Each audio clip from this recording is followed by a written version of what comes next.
Assalamualaikum warahmatullahi wabarakatuh. Saya Muhammad Ilham dari kelas 12 3J2. Kali ini saya akan menjelaskan pengertian subnetting. Subnetting adalah proses untuk memecahkan atau membagi sebuah network menjadi beberapa network yang lebih kecil. Lalu bagaimana proses subnetting? Proses metode subnetting ini dapat dilakukan pada IP address kelas A, B, dan C saja.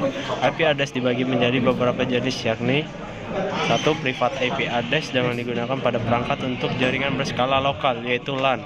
2. Public IP address. Public IP address bisa diakses dengan jaringan internet dan bisa dimiliki oleh semua perangkat.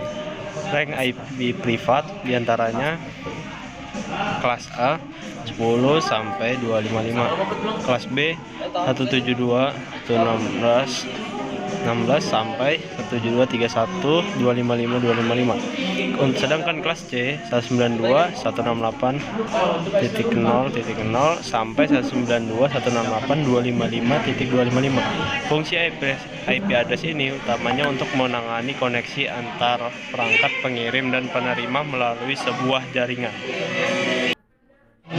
Contoh subnetting. Berikut contoh subnetting. Subnetting seperti apa yang terjadi dengan sebuah network address 192.168.1.0/26. Analisanya 192.168.1.0 berarti kelas C, dengan subnet max /26 berarti terdiri dari 32 bit dan 8 oktet. Ngurung 255 192 karena ini adalah /26. Untuk mencari jumlah subnet 2x, di mana x adalah banyak binary 1 pada oktet terakhir subnet max, 2 oktet terakhir untuk kelas B, dan 3 oktet terakhir untuk kelas A. Jadi jumlah subnet adalah 22 sama dengan 4 subnet. Untuk mencari jumlah host per subnet 2y dikurang 2, di mana y adalah kebalikan dari x, yaitu banyaknya binary 0 pada oktet terakhir subnet.